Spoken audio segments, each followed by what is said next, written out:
All right, folks, it is the first part of May. We're not quite to Derby yet, but I realize some of you are probably thinking about the time to shuck your hams and what do I look for. We've gone through the curing process. We started in January here in the what I dub as the old Finchville Farms group or the non-smoked hams. We started in January. This was a warm winter. I think X18 said it was the ninth warmest winter on record. And so a lot of folks are probably curious what happened to the hams over the curing process. So during that time, we wanted to keep the hams cold. And so the counties that were able to utilize their cool bots, which is an attachment to an air conditioner, kind of override it to keep it a little bit colder than what an air conditioner do. Other counties moved their hams to a cooler of some sort. Now they're bringing them out. And what do I look for? What is a bad ham smell like? What is a good ham smell like, and so on. So we're down here in Adair County, and Tony and I've got some of his hams from his house, and he has a cool bot that he utilized. His ham house didn't have insulation, so he was utilizing two cool bots to keep things cold enough. So it might be something, if you've got a cool bot, you're going to want to use some insulation as well in there to keep everything cool. But the one thing to look for, like I said, it's the first part of May. We're not quite to Derby yet, but the ham should be fairly firm, not rock hard, but firm. Now, if you just taken them out of the cooler maybe a few days ago, they may still be a little bit soft, but you can see these hams are still fairly firm when you grab a hold of them. The one thing that I look for in the ham house when we go to inspect the hams is, are there any bloody hocks? And so I'm looking at is, if you look at especially this ham right here, this portion right here is where the hock is there, excuse me, wrong side. This portion here is where the hock is it got a lot of pink fluid around it. That's usually an indication that the ham has gone bad. You might be able to tell if the ham has gone bad now when you get ready to shuck them, but another month when we get some more warm weather, you'll really be able to tell if those hams have gone bad. So one thing you got to look for this time of year when we go to shuck the hams, are they still fairly firm? You can see this particular ham right here is starting to develop that color as well. All right, so let's open up the hams and look at the paper. We'll remove the paper, look what's underneath the paper, and what is normal, what is abnormal. Okay, so we got a pair of scissors. We got the ham sock here. It's just a netting that we put over the ham. Acts a little bit like a girdle to kind of help shape the ham as well. And we're able to get the ham off there, the sock off of here to see the ham underneath. And you're going to see down here where the hock is, you're going to see some salt built up there. That's pretty common. Don't get too concerned about that as well. As we start to open this ham up, remember we're using a waxless paper, all right? We're using a waxless paper so we can peel this off of here. That waxless paper also helps that moisture get away from the ham as we're going through the curing process, all right? Remember, bacteria, just like all life, needs water, and so what we're trying to do is create a bacterial desert to make sure that those hams don't spoil. And it's pretty common, you know, I've gotten this question before. You can see on this ham, we still have some cure left on the ham, but if you think back to January, you guys put probably around 2.5 pounds of cure on this. There's obviously not 2 pounds of cure left on there. So the cure has gone into the ham, the salt and the sugar has gone into the ham. What you see on the surface is probably a little bit of black pepper, red pepper, and some paprika in our cure. So that's what you're going to see on the surface. That's kind of neat there because that's going to help with the color later on as well. You can also see we got a little bit of mold growth on the ham. That's common. There's nothing to be too distressed about having mold growth on the ham. So that's pretty common to have that as well. And you can see, you can do a couple things with this. We can just go ahead and kind of pick the paper off here. Some of it got into the creases of the ham back here, back behind it. So you can just kind of come in here, brush the remainder of the cure off of there, and put a new sock on it, hang it back up there, or you can actually take it and wash it and then resock it, okay? So, all right, we've taken a ham, and Tony had us kind of a special ham. He ran out of paper, and they just grabbed an old newspaper, and one of the things I've always cautioned people about using an old newspaper is sometimes the ink from the newspaper can transfer to the surface of the ham. And so we thought, well, we just see what would happen. And as you can see, no newspaper ink at all on this ham. But then you look over here on the fat, you can see a little bit of the writing on the fat there. So need to be careful using paper that has something written on it, like a newspaper with the ink. It can get transferred over to the ham as well. But as you can see, we got kind of lucky here, and we just got a little bit on this on the ham collar here that we could trim that off and we could be okay. But again, as you can see, again, these hams are going to have mold on them. All these hams that we've unwrapped this morning have mold on them, especially over the butt face. You can see this one has some mold over the center section where the H-bone is as well. So that's common, but remember, if you think back to what those hams looked like back in January, they've absorbed quite a bit of the cure, which is exactly what we wanted them to do. So like I said earlier, once you take this old paper off, and you can come through here and continue to remove the paper, and sometimes it gets stuck pretty hard, and so you can grab, like I'm going to do, is a pair of scissors here. You're going to get the paper kind of started here as well, that to get it off of there. Use that flat part like you're going to shave the ham and start to peel that ham paper off of there.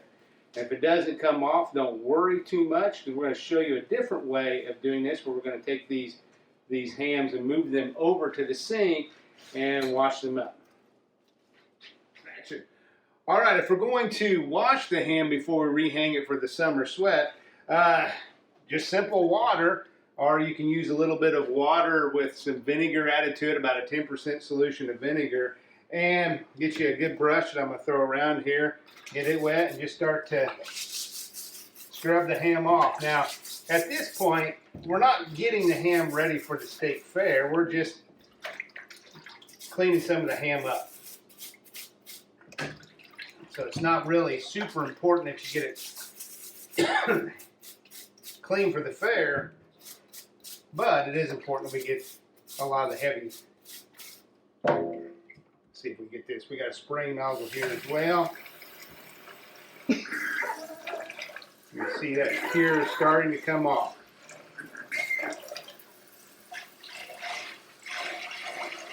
Even over here where we had the paper that we had struggled to get off, get a scrub brush, it comes right off as well.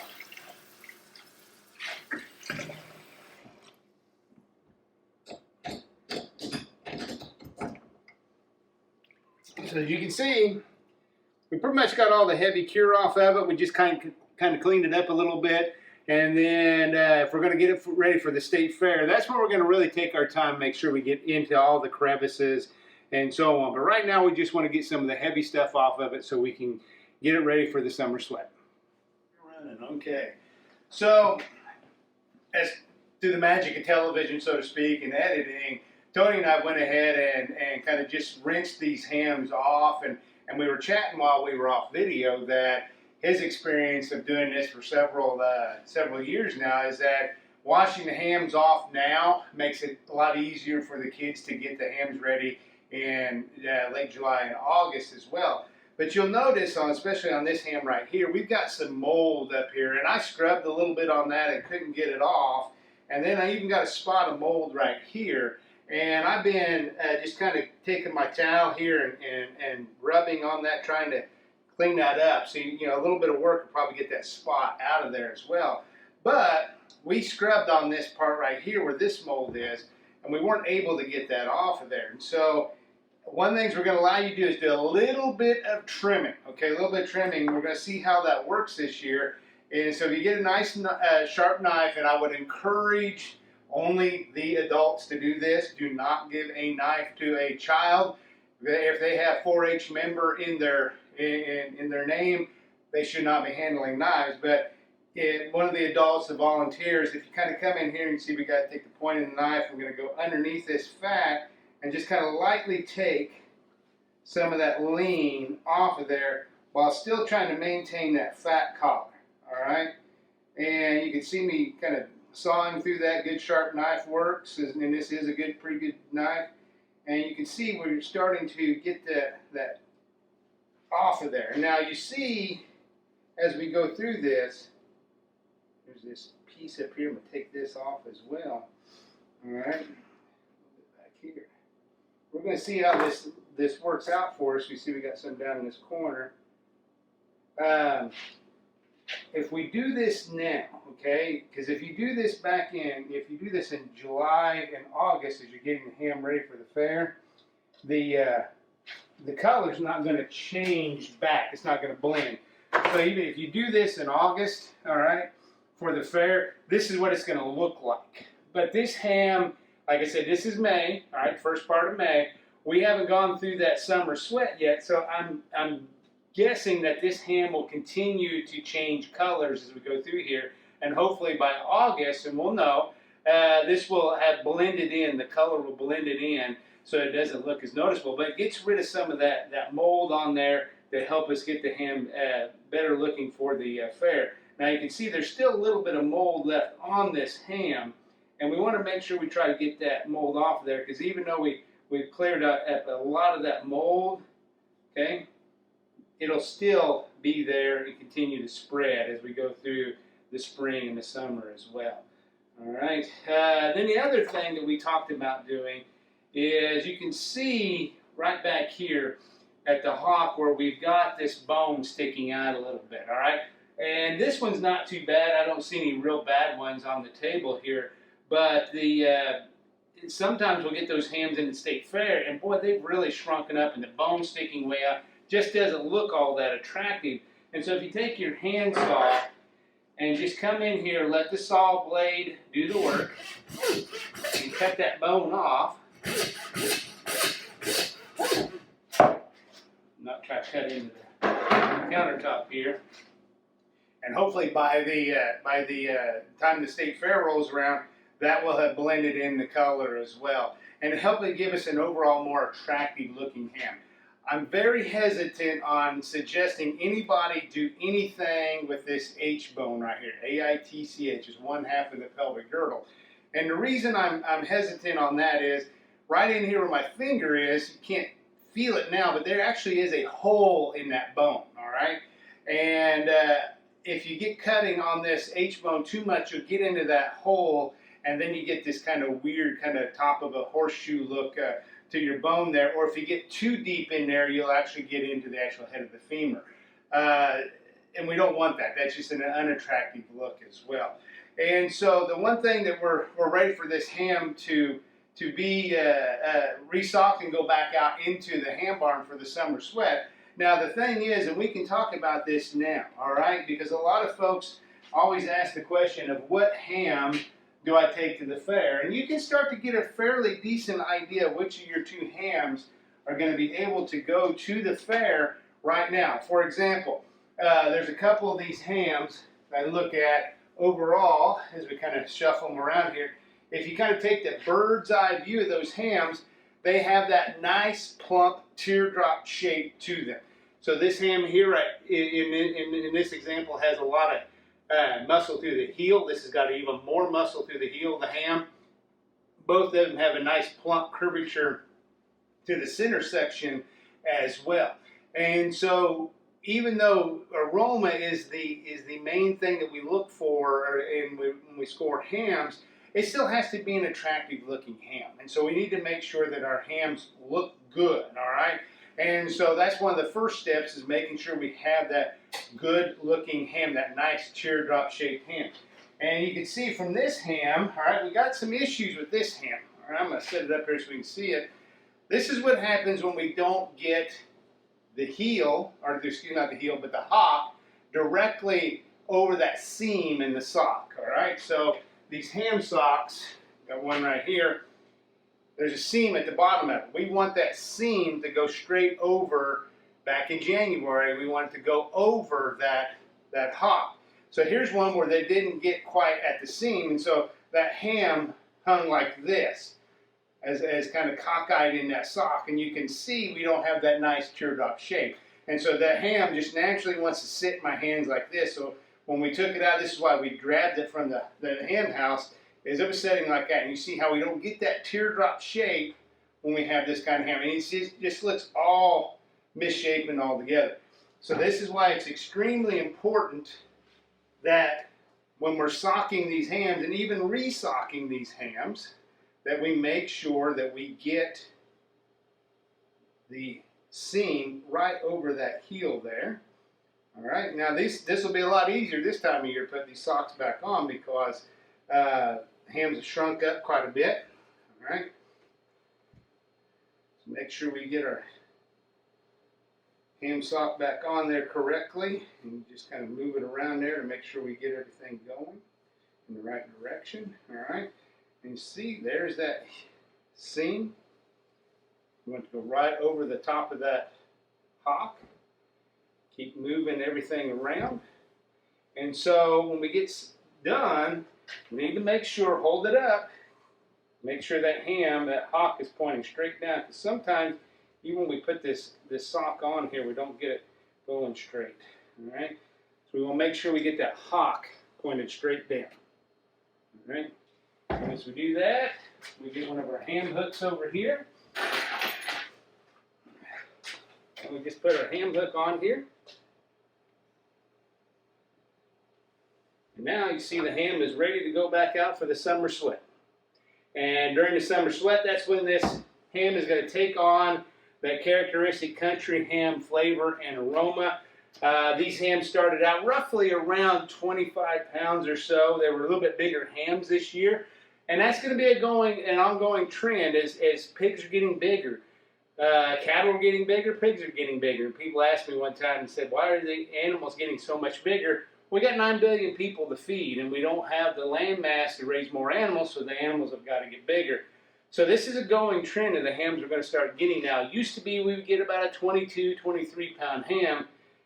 Now we're getting closer to a 25, 26 pound ham. And so even though here we are in May, we started this in January, these hams have shrunk quite a bit. And by the time into July, August rolls around for the state fair, they're probably going to shrink even more as well. But that summer sweat is where they get that characteristic country ham flavor and aroma. So if we're talking about ham judging in general, we talked about that conformation to the ham. That's one of those things, we want the ham to look good. The other aspect of that as well is we want to make sure that we've cleaned the ham up really well. We've got all the cure out of the ham. We've cleaned it up as far as we've done the proper trimming that we needed to, that we're going to start allowing you to do. And overall, making sure that ham looks good for the fair. So we've got confirmation, your craftsmanship or your workmanship that we have on there. Then we talk about the overall color of the ham. And you can see, but all these hams that we have down here in Adair County, they have a pretty decent overall color. The color is going to get a little bit darker as we go through the summer sweat, and that's kind of what we want as well. We want kind of a dark peanut or a light mahogany color, but one of the things the judges are going to look for is that overall evenness of the color. If you've ever been to the state fair and looked at the hams, some of those hams have a real modeling of color or two-toning of color. We want the overall color to be the same, okay? So we need to make sure that we got some good airflow going through there. The hams aren't touching each other. As you can see, the one ham that we had that had the newspaper on there, that's what happens is that they don't develop that color when they're touching, so you get a light spot on there as well. The other thing that we're very, very liberal on when we score, because we understand that you as a 4-H'er, probably in January, the volunteer or the agent shows up, you got this great big box that sits on top of a pallet. That's called a combo. And when they pulls up in there and it's just an adult or the agent there handing hams to kids. And so the kid doesn't have the ability to go out and choose a ham. And so we're very liberal on the meatiness score because we understand that the kids don't have the ability to go out and choose their ham. If we had this project like what they do in Missouri, where the kid goes out and buys his own ham, does his own cure, and everything himself, we'd be a little bit more challenging on that scoring. But we're pretty liberal on this. You don't want a ham that's extremely trim. We want a little bit of fat on these hams. I was discussing with one of our retired meat scientists, and he said the hams just don't seem like they can handle the long ages anymore. And we were talking about that, and he made the comment. He says, "Well, pigs are a lot bigger and they're a lot fatter than they're a lot bigger, and a lot fatter than they are now. So we still want a little bit of fat on there to kind of help protect this ham as it goes through the aging category.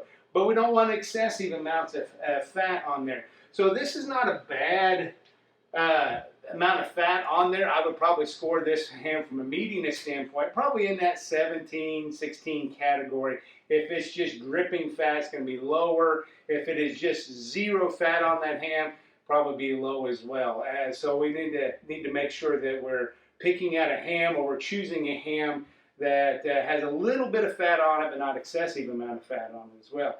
Now the big scoring point, 35 points, is that aroma, all right?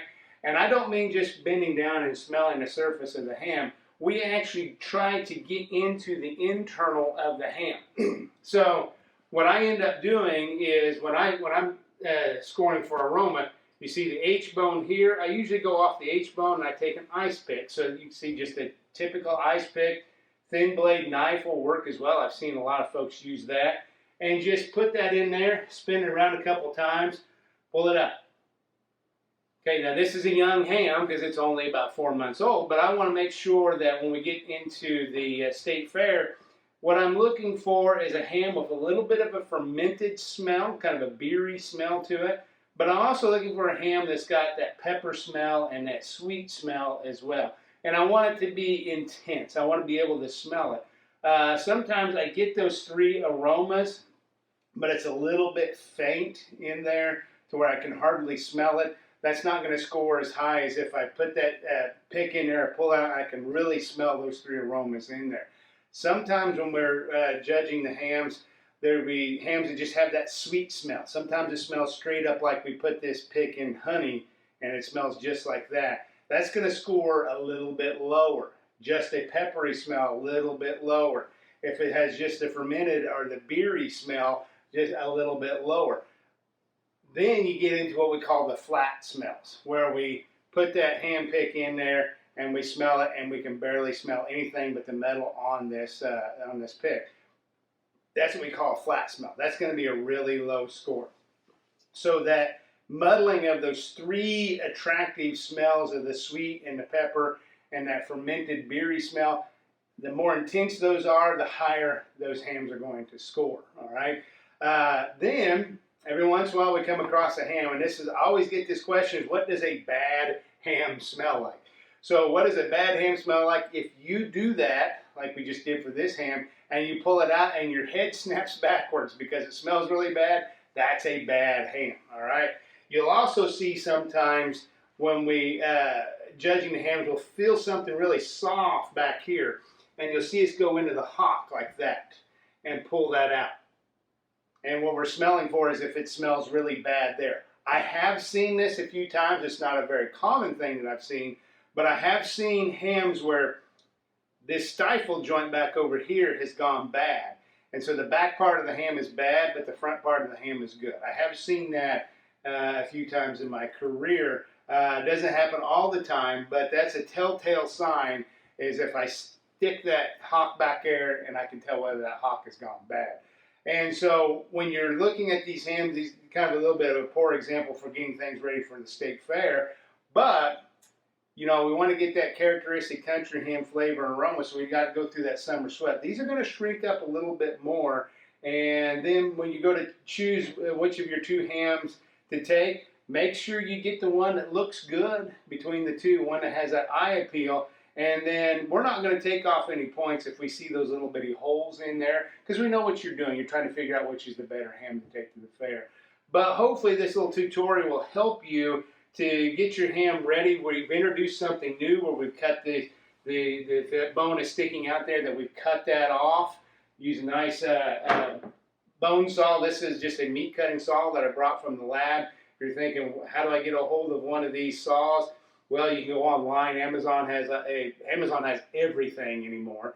Or you can go to maybe a Cabela's or a Bass Pro Shop, an outdoor store like that. Usually has these other places online.